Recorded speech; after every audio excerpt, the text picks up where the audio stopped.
Saya Sinti Rompas masih menemani Anda di Kompas Petang. Saudara, para guru honorer kini dilanda kekhawatiran akan nasib mereka.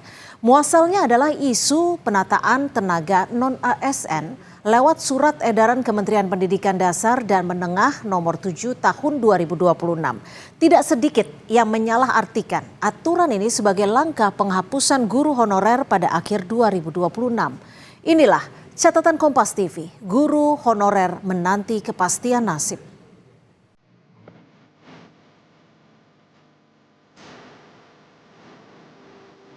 Baca rumor tersebut atau wacana tersebut jujur sedih karena passion saya ketika saya mengajar di sini, saya menemukan bahwa passion saya termasuk mengajar.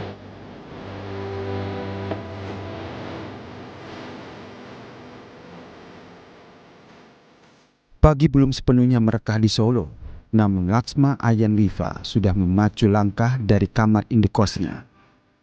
Baginya setiap detik adalah pertaruhan. Di bawah bayang-bayang kebijakan pemerintah yang mengancam akan menghapus perannya tahun depan, guru honorer ini menolak untuk sekedar pasrah pada nasib. Walau ia mengaku resah dengan kebijakan pemerintah yang dinilai tidak berpihak padanya. Walaupun sekarang saya di sini sebagai guru honorer, tapi saya masih ada rasa kepemilikan kayak siswa tersebut. Saya pengen ngelihat siswa tersebut sukses, dan kalau semisal wacana tersebut jadi dilaksanakan, saya sudah tidak bisa bertemu dengan siswa dan tidak bisa mengajar lagi. Laksma dan para guru honorer lainnya memang kini dilanda kekhawatiran akan nasib mereka. Muasalnya adalah isu penataan tenaga non-ASN lewat surat edaran Kementerian Pendidikan Dasar dan Menengah nomor 7 tahun 2026. Tidak sedikit yang menyalahartikan aturan ini sebagai langkah penghapusan guru honorer pada akhir tahun 2026. Dalam poin nomor 3 Permen tersebut, penugasan guru non-ASN di sekolah negeri dilaksanakan sampai dengan tanggal 31 Desember 2026. Sementara dalam Undang-Undang Aparatur Sipil Negara nomor 20 tahun 2023 diatur bahwa guru sekolah negeri wajib berstatus pegawai negeri sipil atau pegawai pemerintah dengan perjanjian kerja. Merespons hal ini, Menteri Pendidikan Dasar dan Menengah Abdul Mukmin menegaskan pembatasan pengangkatan guru honorer dilakukan demi penataan dan pendataan tenaga pendidik secara lebih akurat. Selama ini masih ditemukan pengangkatan guru honorer langsung oleh kepala sekolah tanpa koordinasi dan persetujuan dinas terkait. Ya, kalau rasio guru kita secara nasional itu sudah cukup, tetapi ada sekolah dan daerah yang kelebihan guru, ada daerah dan sekolah yang kekurangan guru. Nah, inilah yang kemudian kami berusaha untuk melakukan pendataan dan penataan, sehingga dengan pendataan itu nanti kita akan bisa mengetahui dengan jelas bagaimana status para guru itu. Karena banyak, mohon maaf, guru honorer itu diangkat begitu saja oleh kepala sekolah tanpa sepengetahuan dan sepersetujuan para kepala dinas. Anggota Komisi 10 DPR RI mendesak pemerintah untuk merombak total tata kelola guru di Indonesia dengan meminta nasib dan aturan para pendidik tidak lagi dikendalikan oleh Kementerian Pan-RB, tapi di bawah naungan Mendikdasmen. Jangan diatur di Pan-RB, guru itu nggak boleh. Guru itu rezimnya adalah Undang-Undang Pendidikan. Dia harus masuk prinsip undang-undang yang lex spesialis. Nah, terus bagaimana hubungan antara Kemendikdasmen dengan Pan-RB? Hanya melaporkan saja, tidak menentukan kualifikasi. Yang menentukan kualifikasi adalah Dikdasmen. Di sisi lain, Federasi Serikat Guru Indonesia menilai kepastian status tidak akan berarti tanpa perbaikan kesejahteraan. Guru honorer bukan angka yang bisa dihapus demi penghematan, melainkan nyawa pendidikan yang layak hidup sejahtera. Bagaimana memastikan guru-guru ini dengan status barunya tadi gitu ya, itu tetap digaji gitu, tetap dibayar. Pastikan gitu mereka berubah status, tapi juga kesejahteraannya kalau bisa ditambah, bukan malah dikurangi atau mereka daerah nggak mampu terus mereka jadi hilang gitu atau tidak dengan tanda kutip jadi dipecat kan begitu. Nah itu yang kita Ya. harus hindari. Di tengah badai ketidakpastian, Kemendikdasmen dan juga Kemenpan RB kini berpacu menyusun skenario transisi demi nasib para guru honorer. Di ujung pengabdian, banyak guru honorer kini hanya bisa menggantungkan asa pada selembar kepastian status sebelum lonceng aturan baru resmi berdentang pada awal tahun depan. Tim Liputan, Kompas TV.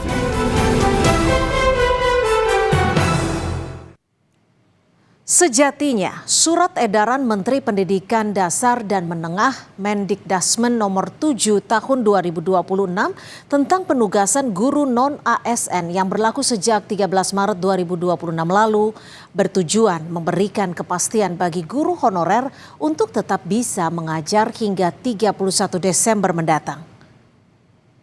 Dasar dan Menengah. Surat edaran ini menjadi dasar bagi pemerintah daerah atau Pemda untuk tetap bisa mempekerjakan guru honorer akibat pemberlakuan Undang-Undang ASN yang baru yang menghapus istilah honorer.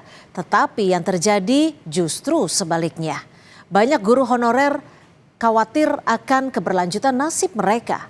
Pengabdian puluhan tahun menjadi guru akan terhenti bila sampai akhir tahun ini mereka belum berstatus ASN pegawai pemerintah dengan perjanjian kerja atau ASN P3. Jaringan Pemantau Pendidikan Indonesia JPPI mencatat hingga saat ini masih ada sekitar 2,3 juta guru honorer yang mengajar di sekolah dan madrasah negeri maupun swasta. Tenggat waktu yang tersisa kurang dari 7 bulan untuk menjadi momok menakutkan bagi jutaan guru honorer tersebut.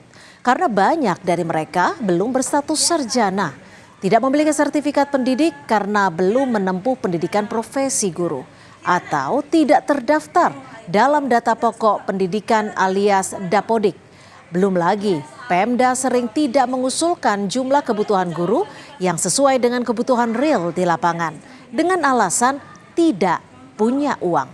Karena begitu alih status dari honorer menjadi ASN P3K terjadi, maka sumber penggajian bagi para guru berubah dari anggaran BOS yang menggunakan APBN ke anggaran belanja pendapatan daerah atau APBD.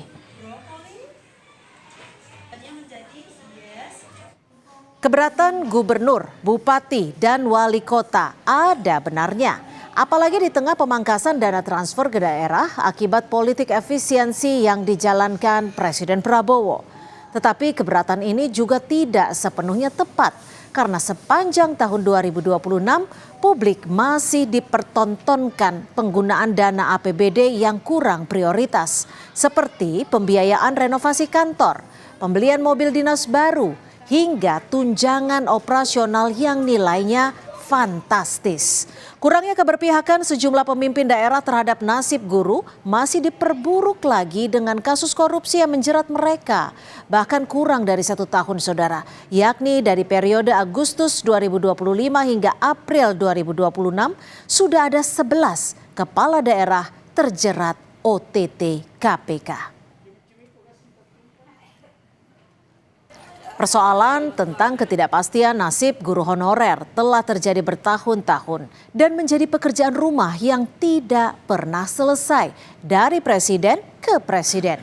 Butuh political will dan keberpihakan yang kuat dari semua stakeholder pemerintahan, baik di pusat maupun di daerah, untuk menjalankan undang-undang yang mengubah status guru honorer menjadi ASN P3.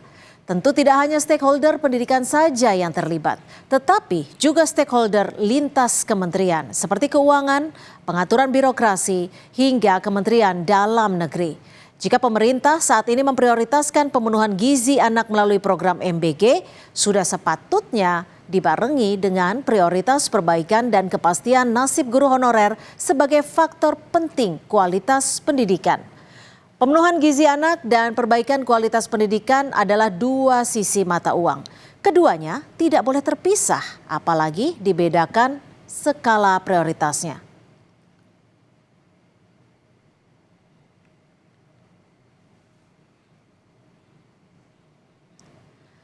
Alih status guru honorer menjadi ASN P3K tidak hanya memberikan kepastian bagi mereka tetap bisa mengajar, tetapi juga upaya memperbaiki kesejahteraan para guru. Jangan ada lagi guru yang tidak bisa membeli buku karena untuk menghidupi keluarganya saja tidak mampu. Demikian catatan Kompas TV pekan ini.